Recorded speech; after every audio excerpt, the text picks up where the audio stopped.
This is CBC Compass.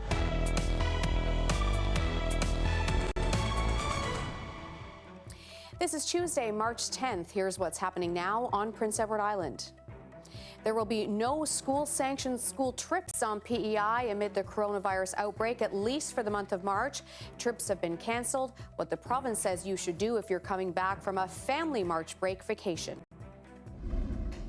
The province is bracing for the economic fallout from COVID-19, from tourism to fishing and everything in between. It says it's not a matter of if, but a matter of how much it will hurt, what it's doing to prepare. And 5 options for regulating short-term rentals in Charlottetown. The city's planning staff has put forward a detailed report on how short-term rentals have been hitting the city's housing market and what could be done to change that. Good evening, and thank you for joining us on Compass. I'm Louise Martin. The Public Schools branch has cancelled all of its international trips for the month of March. That includes 2 school trips for PEI high school students, affecting students at Charlottetown Rural and Colonel Grey. Travis Kingdon has more on the decision for us tonight. It was just days ago when Charlottetown Rural rerouted their trip to Italy, going to Austria and Switzerland instead. They were set to leave this weekend, but now they won't be going at all. The Public Schools branch says they've been monitoring the COVID-19 situation since last week and say the situation has changed since their last decision, so they felt this was the best course of action to keep students safe. And we didn't want to be in a situation where we were sending students away only to have them return and not have them in a position where they could attend school and their learning, because learning is such an important component to the considerations that we make around school travel. The Public Schools branch isn't asking students or staff who travel to stay away from schools when they return from other trips. Instead, it's saying that people should follow the chief medical officer's advice, which is to self-monitor and avoid large gatherings. But some parents are still worried and are considering keeping their kids at home, saying canceling school-sanctioned trips isn't enough. No, because I'm still worried about teachers and students traveling. Yeah. I don't think it should be that everybody should stay home and just not travel necessarily, but I think that if you travel internationally, that you should kind of self-isolate for a little while after. The Public Schools branch says it's continuing to monitor the situation, and if it changes, those trips could be rescheduled.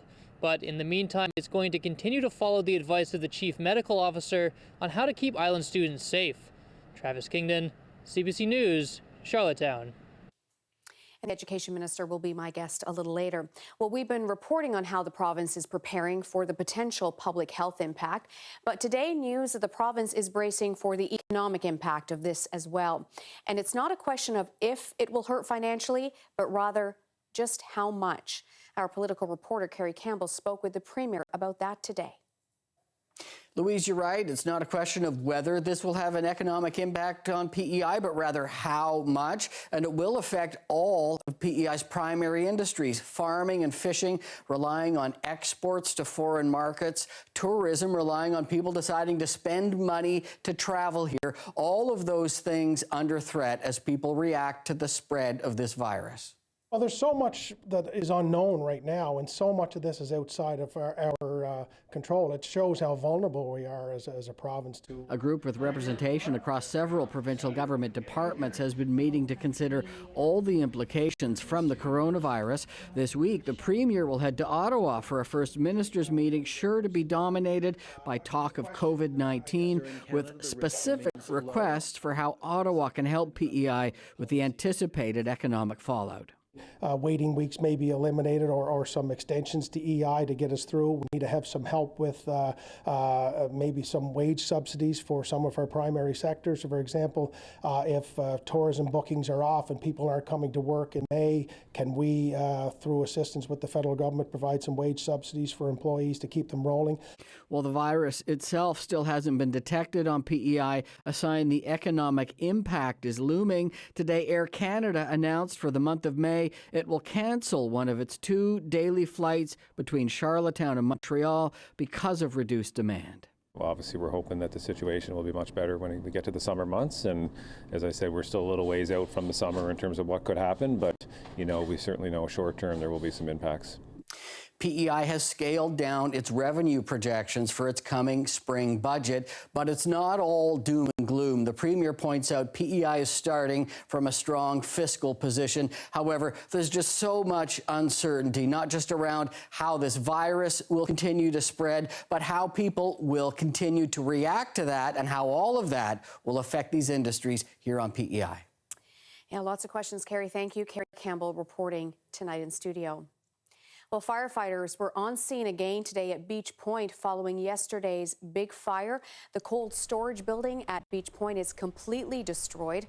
Firefighters mopped up hot spots throughout the day. A lobster processing plant right next door was spared. And with the fire out, the fire marshal's investigation can now begin. Reporter Brian Higgins joins us with more from Beach Point. Louise, yesterday the sky here was filled with smoke. Today it's mostly steam as fire crews continued to hose water onto what was once the McKay cold storage facility here in Beach Point. Crews from Murray Harbor arrived today at 7 a.m. searching out those hot spots and hosing them down. Heavy equipment helped out, knocking down piles of debris. Much of it frozen French fries, which were among the goods in storage when the fire broke out. The fire chief says the flames were first spotted at the west end of the building. They got the call around 3 yesterday and were there till midnight. A big part of their job was protecting the lobster processing plant next door. Today, the plant is still standing. Some people living nearby couldn't get into their houses for a while last night, and today one house nearby has smoke damage. The people are not in it. Now, earlier in the day, fire marshal investigators were waiting to go in as fire crews finished their job. The fire marshal's office says the investigation could take days. McKay's Cold Storage has a second facility down the road. It's still fully operational. And Louise, also on scene here today, insurance adjusters, as the McKay family sorts out the extent of the loss and what the next steps will be now that this building is gone. Quite a fire indeed, Brian. Thank you. Brian Higgins reporting tonight.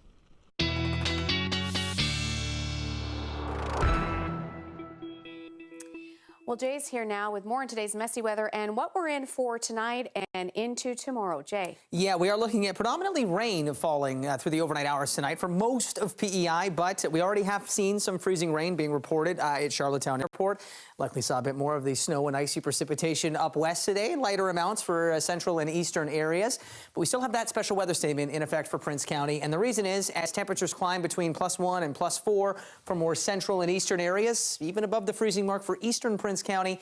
Up west, you're likely to stay around or even just below freezing tonight. And that means as we get into tomorrow morning, as temperatures start to fall, you could see more than just a brief period of patchy freezing rain. More prolonged freezing rain event is possible overnight into early tomorrow morning. So something to keep in mind, certainly up west into western Prince County. As we take a look at the satellite and radar imagery, that freezing rain risk this evening is continuing to diminish. We do have a cold front, though, that is off to our west that will, as it approaches, bring steadier precipitation. For most, with temperatures between 1 and 4 degrees on the plus side, this is going to be falling after midnight as periods of rain. Up west, though, you see that transition to freezing rain a little bit earlier. Temperatures are a little bit cooler. This is why it could be a little icy in places to start the day tomorrow. And we will watch for that transition across all 3 counties early tomorrow morning. Rain changing back to light snow and then flurries. And during that switch, even central and eastern areas could see a brief period of freezing rain. Flurries should wrap up for all but more eastern areas by early afternoon tomorrow, and then gradually seeing that sky clear out. We will see a bit of sunshine towards the end of the day. Not a lot, but it will gradually clear. That being said, temperatures will be falling, which is why we're seeing that transition from a liquid to a solid, maybe some ice in between. So prepare for much cooler temperatures to wrap up your Wednesday as those temperatures fall through the second half of the day. Thank you, Jay.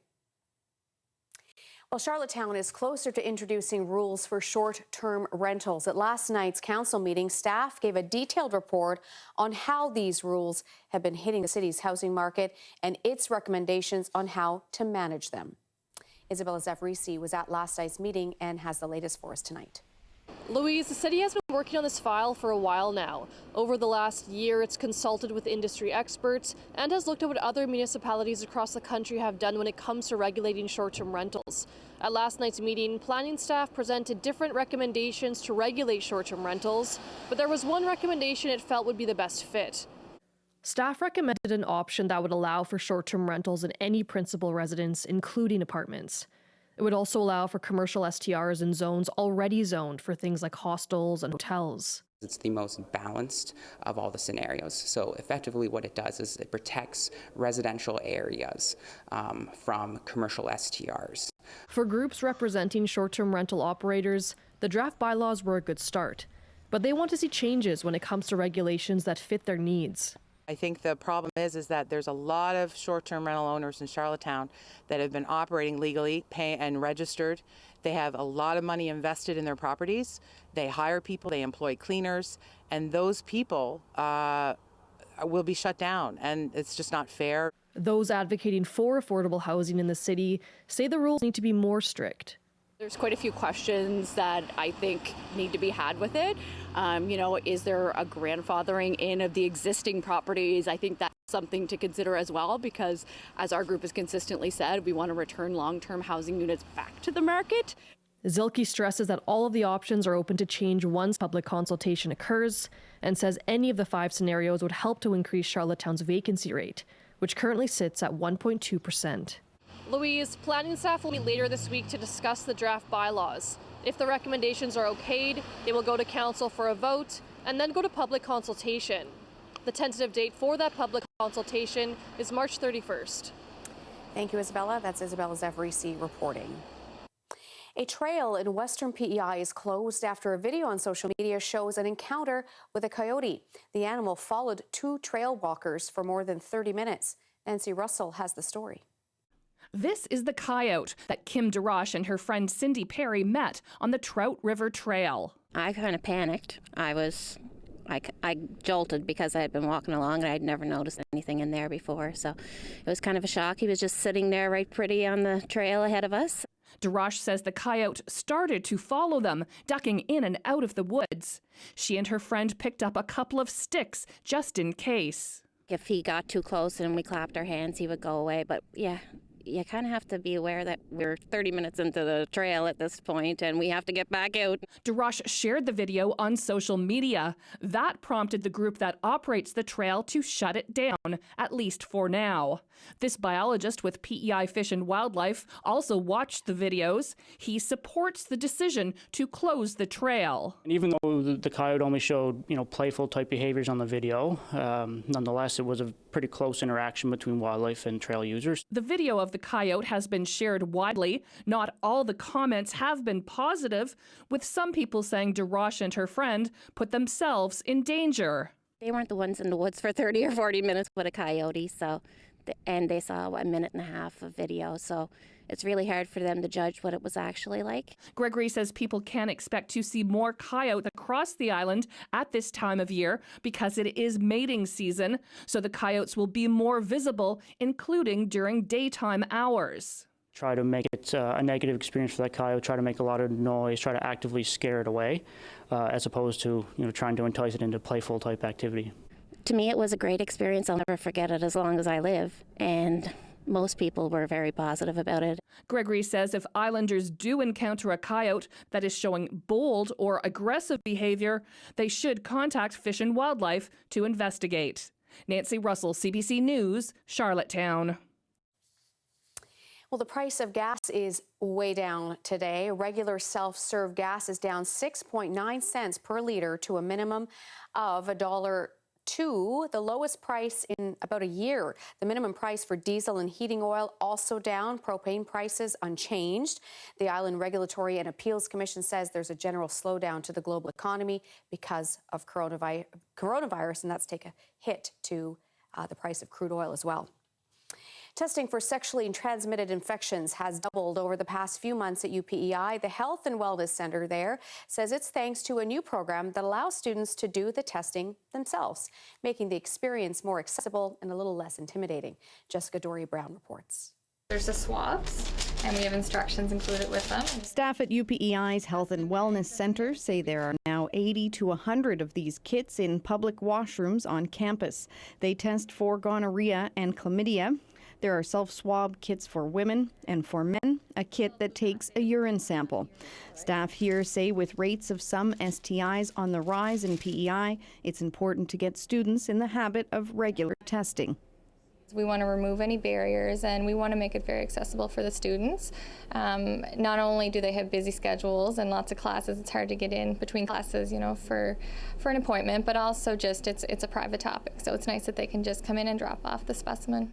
Students take the test themselves and bring it here with their health card.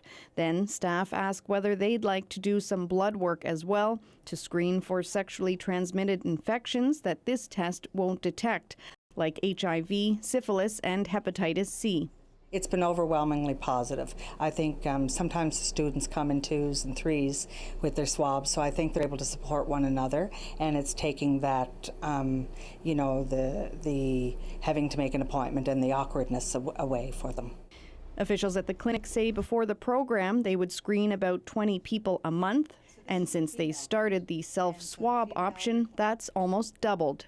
And then it provides us an opportunity to catch those early, do some counseling, offer support and treatment, and raise awareness for others on campus and off campus. STI rates are traditionally high among young adults. Officials say eventually they'd like to see these kits in every washroom on campus. Jessica Doria Brown, CBC News, Charlottetown.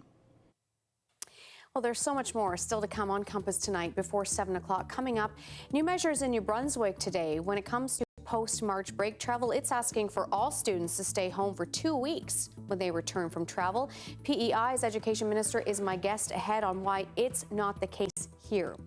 We'll have the latest on our series, I Live Here Now. Tonight, you will meet a woman from the Philippines who gave up 7 years with her son to make a life for them here on PEI. And we'll also have more on our Stopping Domestic Violence series. That's all ahead. First, though, weather after the break with Jay as we take a peek outside on this Tuesday evening. That's next here on Compass. We're back in just over 3 minutes.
was getting my pointing hand ready to track a cold front.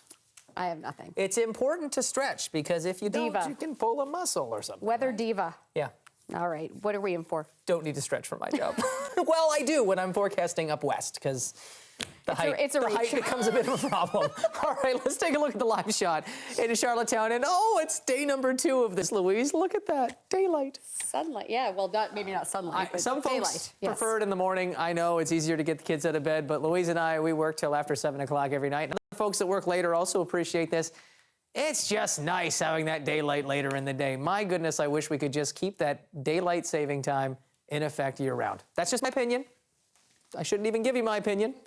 But I like leaving when there's still daylight outside. It just feels nice. It's great. All right, there's a look at temperatures across all 3 maritime provinces. I had a lot of folks when I posted yesterday that we had 3 to 7 centimeters of snow and a risk of a little bit of freezing rain, saying, it's March.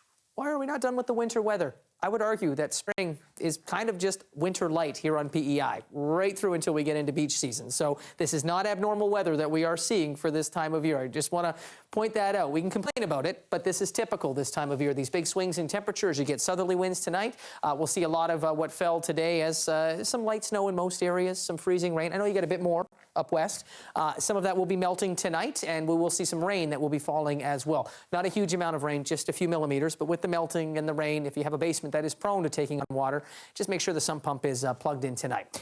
There's a look at our temperatures across the island at the freezing mark now as we look to more southern areas like Summerside and Charlottetown up towards the tips. East Point -2, -4 as we look up towards North Cape right now, and I think up west into western Prince County.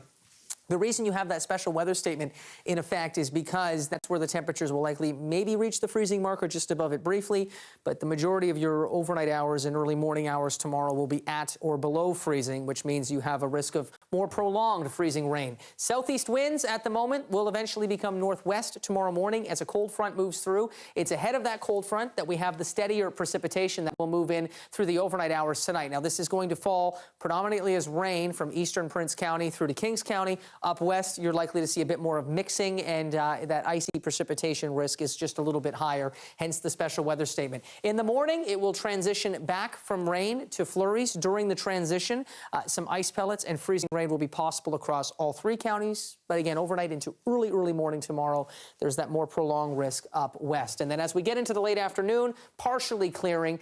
There is the risk of some fog patches tonight and tomorrow morning as well. As we roll this ahead into Thursday, big blue H on the weather map starts to clear out that sky. High pressure, meaning sunnier conditions as we get into your Thursday, although temperatures will be back down below the freezing mark. And we'll actually see those temperatures back down below the freezing mark by early afternoon tomorrow. So at or above freezing over western PEI tonight. There's your greater freezing rain risk as we look over western Prince County.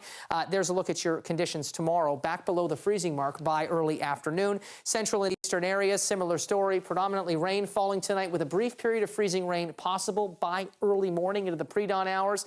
Then we see flurries tapering off late morning to early afternoon from west to east, and that temperature with pretty gusty north to northwest winds will be falling through the day. That will likely be most areas by noon tomorrow. Still cool on Thursday with some sun returning. Then that March roller coaster of temperatures continues as we look ahead through the weekend and into March break. Here's a quick look now at your national temperatures across the country. Before we go to our photo of the day, Roma Collette setting in this beauty of a shot of an eagle in the Glasgow area. Gorgeous. Gorgeous. Wow. That is amazing. That is. Unbelievable photography there. They don't have to be that good, but we love it when they are. Get us your photos. We love showing them off. Best way to get them to us is by email, compass@cbc.ca. Louise. Thank you very much.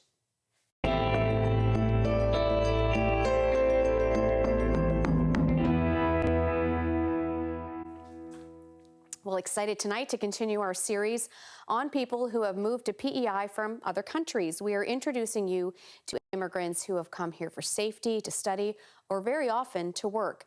The series is called I Live Here Now. Tonight we meet Zenaida Angeles from the Philippines. Making my decision to go here in Canada is like a more and bigger picture of the plans I have for my family's future, especially for my son. Hi, my name is Zenaida Angeles. I'm from the Philippines and I live here now.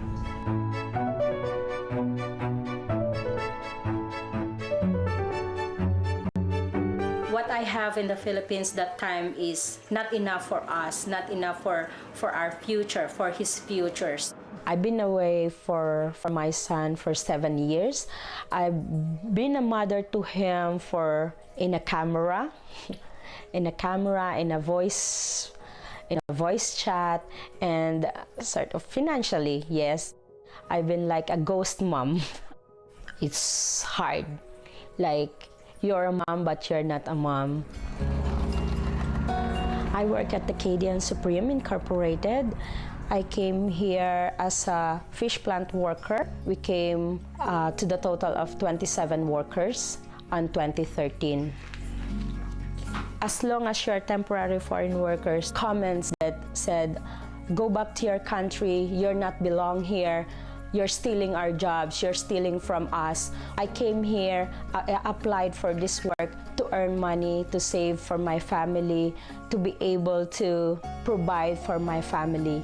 Fish plant worker, there's nothing so much at first, but then opportunity came in and we're able to apply for permanent residency, and that's the time that I'm gonna do it, because there's the chance that I can bring my family here. All I want to do is to see them, to hug them, especially my son, for long times. After 7 long years, after those years of hard work and waiting, finally we can be united. We can be together and live our life here in PEI. While at the airport, I was like sitting, standing, walking, while waiting for them to arrive. I was able to get him when he was 8 years old. Now we're 3, we're together, and I'm a mom now.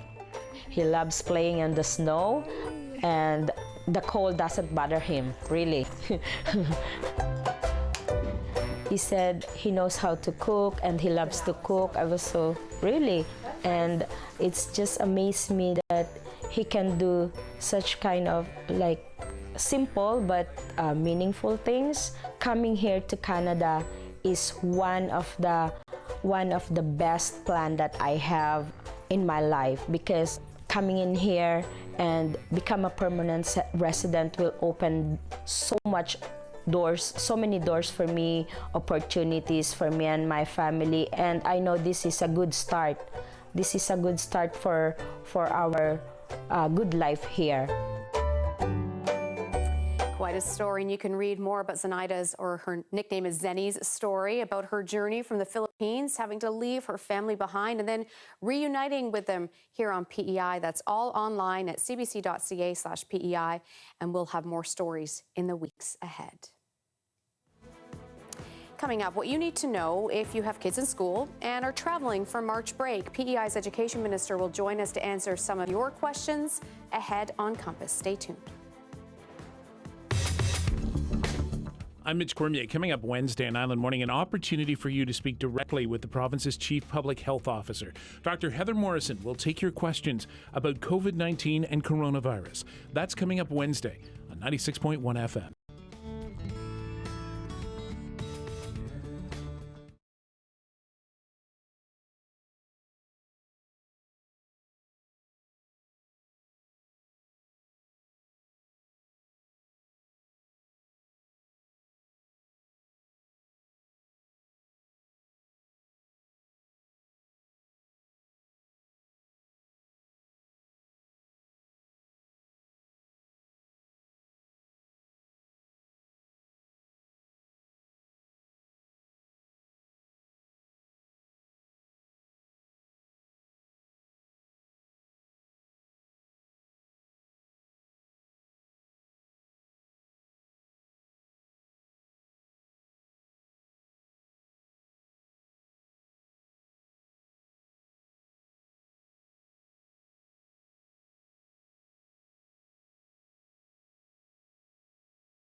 We know a lot of people have a lot of questions about coronavirus and March break, especially after news out of New Brunswick that students and chaperones who have returned or will travel from international travel must avoid public schools for 2 weeks from their date of return.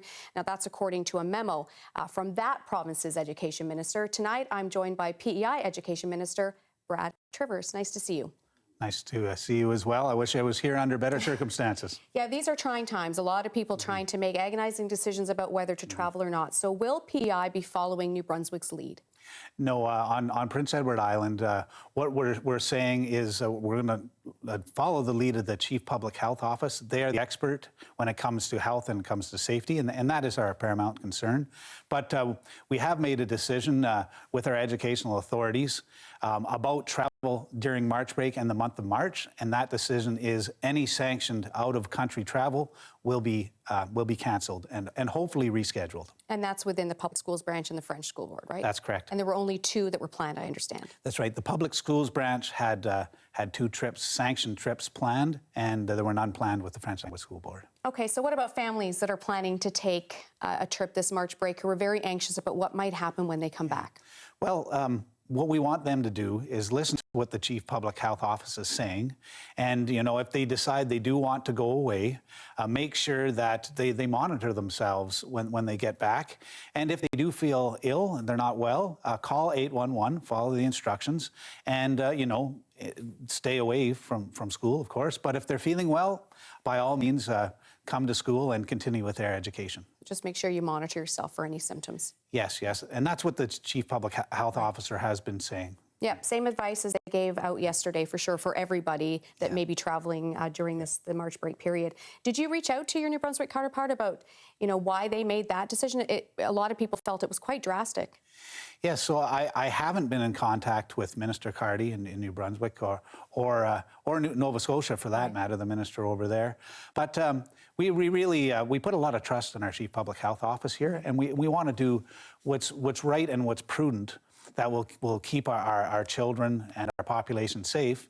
But at the same time, you know, I am the Minister of Education, Lifelong Learning, so I want to make sure that education continues to happen. Well, speaking of that, are there any protocols in place now or potentially even following March break in schools for teachers, for example, should they detect someone in their class who's displaying any flu-like symptoms? The main thing is if someone's feeling ill, if they're not feeling well, call 811 and follow the protocol set out. And that's what we're going to tell our staff all throughout the school systems. And that's what the public school branch is doing, and that's what the Commission scolaire de langue française is doing. So worst case scenario, someone within a school gets sick and tests positive for coronavirus. And I'm talking down the road, there are no cases. We will reiterate that now. What is the protocol for schools? Would they be shut down? What are plans for that?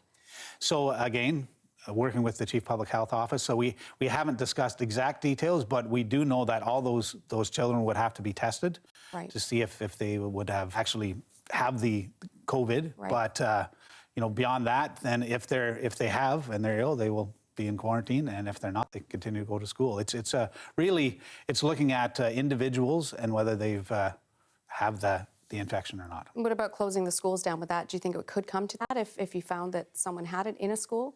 Well, again, we're looking at a segment of the population, talking with the Chief Public Health Office, that really are not the ones that are at high risk for really critical illness. Mm-hmm.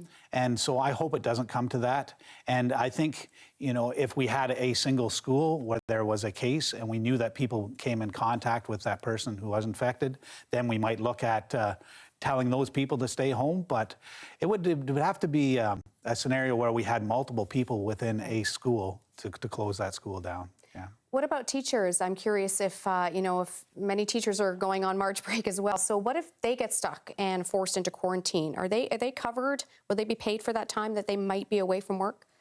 Yes. So just like all other employees, they have sick days they can use, and we would work under the agreements we have with the PEI Teachers Federation, and once they used up their 6 days, we would go on to the next step after that.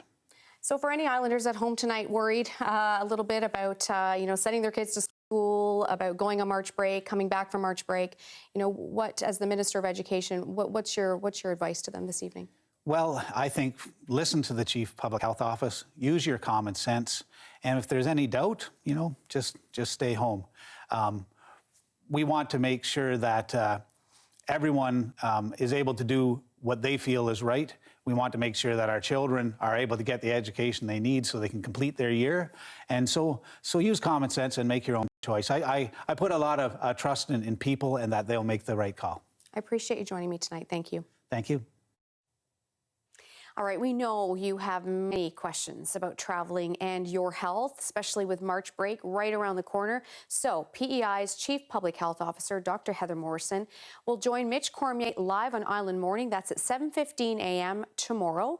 So that's on Wednesday, the 11th. And she will also be my guest on Compass tomorrow night. I've been taking questions on my Facebook page at Louise Martin CBC. So please feel free to post yours there, and we will do our very best to get it to Dr. Morrison tomorrow. Well, countries around the world are taking sweeping measures to curb the reach of the virus. Some schools are moving classes online, major events are being shelved, and some authorities are imposing self-isolation and quarantine. So that's what a new group of Canadian travelers now face at CFB Trenton. Simon Dingley has the details.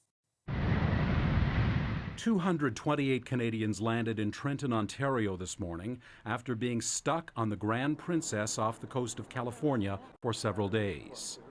The reason? An outbreak of COVID-19 on the ship. They were allowed to fly after being cleared of symptoms. They'll still have to spend the next 2 weeks quarantined at Canadian Forces Base Trenton. But as the federal government revealed today, not all 237 Canadians got on the chartered flight. We have certain crew members, a very limited amount of crew members which tested positive, which are Canadian on the ship, and they will remain on the ship. And a few Canadians who had medical conditions unrelated to the virus will be treated by local authorities. Back in Canada, New Brunswick is taking precautions of its own by asking students who left the country after March 8th to avoid classrooms for 2 weeks. The same applies to staff, volunteers, family members, and anyone who came in contact with them. The school system isn't here with police or judicial powers. We're here to ask people to act in the best interests of the people who are teaching our kids. Harvard University is asking students not to return from spring break. Classes will be conducted online. Princeton University is moving to virtual lectures after 2 staff members were possibly exposed. Italy saw the first full day of a countrywide lockdown and travel restrictions. With nearly 10,000 cases, it could become the next epicenter of the outbreak outside China. The Vatican has closed St. Peter's Basilica and the square to tourists until April 3rd. Air Canada is suspending all flights between Canada and Italy effective tomorrow. British Airways has cancelled all flights to and from Italy. How bad are the airlines hurting? Look at this, a plane virtually empty flying in Asia last week. And anyone arriving in Israel will be quarantined for 14 days. Elliot Dannon flew into Toronto from Israel. He's reconsidering future trips there. It's torturing the citizens of Israel. It's not good. Rockers Pearl Jam have postponed the start of a tour which was to kick off in Toronto next week. And music of a different note won't be heard in Boston either. The city has canceled its famous St. Patrick's Day parade. Simon Dingley, CBC News, Toronto. Well, we have more now on those Italians who spent a first day under an extraordinary nationwide lockdown. Authorities there are struggling to contain the outbreak that, as you heard, has claimed more than 630 lives now. Renee Filipponi reports. Video from inside a hospital pushed to the brink. The death toll continues to rise at an alarming rate in Italy, a country with the second oldest population in the world. Medical staff can't keep up. This situation is like a bomb that explodes. Your health system, no matter how good, how efficient, how modern it is, sooner or later will collapse because the number of patients is too high for the resources we have. The entire country is under lockdown. No public gatherings, no sporting events, and no travel. At train stations, police are checking paperwork. Only those with authorized work or family reasons are allowed to travel. Yesterday, so she booked. Canadian Kate Andrews is a student in Milan. When the CBC spoke to her last month, she was staying put, but has now changed her mind. She left for Rome on Sunday and is now stuck there. It's just kind of crazy. It's a weird situation. No one knows what to think or do. She is quarantined on this farm with 2 friends. Because she came from Milan, the epicenter of the virus in Italy, they can't leave or contact anyone and are relying on neighbors. We're not worried about running out of food. The neighbors are great. There's people that are there to help us, but it is a weird feeling being completely dependent on the kindness of your neighbors. There are lines outside grocery stores which are trying to control the crowds inside. Shoppers are buying into the new reality. When I was paying, they made sure that there was the right distance between one person and another. The cost of this unprecedented move is massive. To offset it, the government is considering suspending bills and taxes for some. And there are now questions about how sustainable it can be, asking 60 million people to drastically change how they live for weeks at least. Renee Filipponi, CBC News, London. So here is how the markets fared today after that steep decline yesterday, the lowest level for the TSX since 1987. The dollar, however, that's its lowest level in about 4 years, 72.83 cents US. The TSX partially rebounding today, up 443. The Dow gaining over 1,100 points after that massive 2,000-point drop yesterday. Commodities, the price of oil was a little bit higher, $3.23. Gold lower by $15.40 today.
Well, local members of the Girl Guides of Canada are getting ready for a very special event on PEI. Just, running Parliament. Here's Jay with all the details. Well, I'm here with Cadence, Regan, Lily, and Amy from Girl Guides here on PEI. Well, actually, we have 2 different levels. You are a? Ranger. And you girls are? Pathfinders. Pathfinders. And guides will also be part of this as pages. And when I say pages, we're thinking about Parliament. So tell me about this camp that's coming up in just a couple of weeks.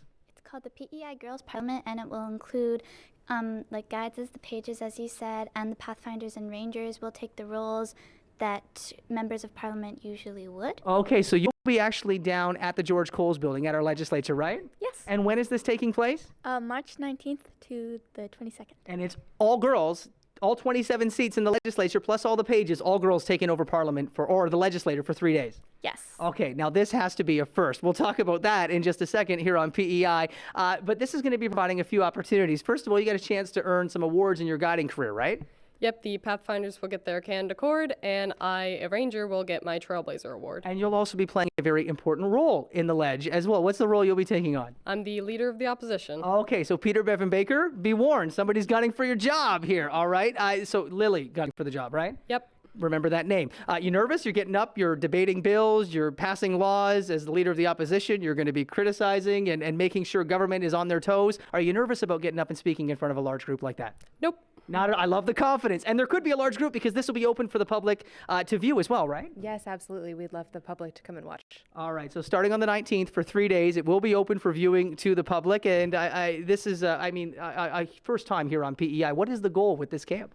We like the girls to learn more about their roles in government and then possibly see them move into careers in the future. Okay, so inspiring more women to pursue a career in politics. So a very good goal there as well, incorporating a lot of different age groups as well. Great opportunity. I'm sure there's a cost to this. So if folks wanted to find out maybe more information about guiding here on PEI, sign their child up, or to help raise funds to provide these opportunities, where would I get that information? Girlguides.ca or the PEI Girl Guides Facebook page. Okay, so if you want to find out more information about guiding, maybe sign up your child, Girl Guides PEI Facebook page or girlguides.ca. You can find out more information about guiding, make a contribution, help pay for opportunities like this. All the information can be found online. Great event. Thanks, Jay. Thank you to the Girl Guides. You can always call us at 629-6480 to appear on the community group or email us compass@cbc.ca.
Seven months ago, Rosemary Smith's world was shattered. Her daughter, Lisa Grace Smith, was shot and killed by a man she'd briefly dated.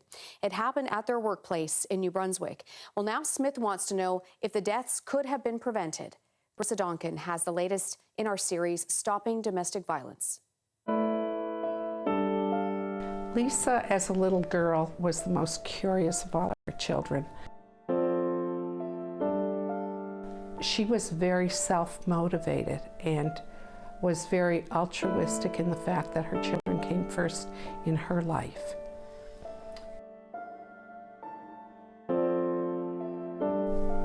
Could something have happened prior to it to prevent it? Was it preventable? Just questions like that. Police were called to DJ Marine in the small coastal fishing community.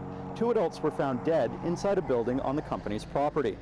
Police confirmed a 42-year-old St. Charles man killed a 30-year-old woman from St. Louis to Kent. Lisa Graves Smith was a mother of 3. Christian Poirier and Lisa Graves Smith both worked at the business and had recently dated.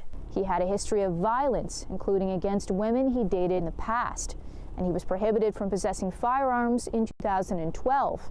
But on that summer morning, he somehow got a hold of a gun. The RCMP have said the two knew each other, but investigators haven't described it as what it was: intimate partner violence. The RCMP investigation concluded 4 weeks after the incident, yet many questions still remain. Could his violent history have raised a red flag that could have prevented a tragedy? And could the answers to those questions save another woman's life? We also can't start speaking about a situation where charges haven't been laid and we haven't identified individuals. It's not that we don't want to, it's that we can't. Court records show Poirier was convicted of multiple attacks on a previous partner. He choked her, pushed her, and threatened to kill her family. He later went to prison after pointing a gun at someone else and chasing them at high speed.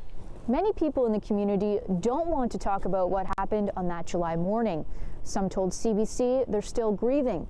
Others say they just want to move on.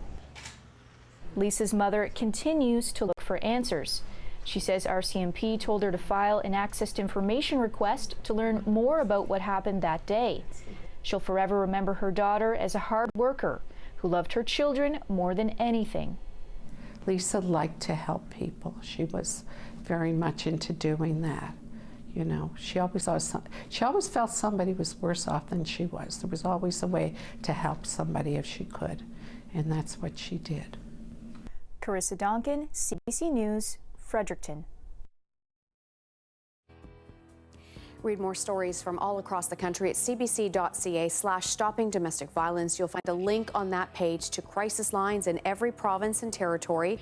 And if you or someone you know is in immediate danger and need help, call 911. For further assistance and resources in your area, go to sheltersafe.ca or endingviolencecanada.org.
Well, how about this? A popular video game will soon have some PEI content.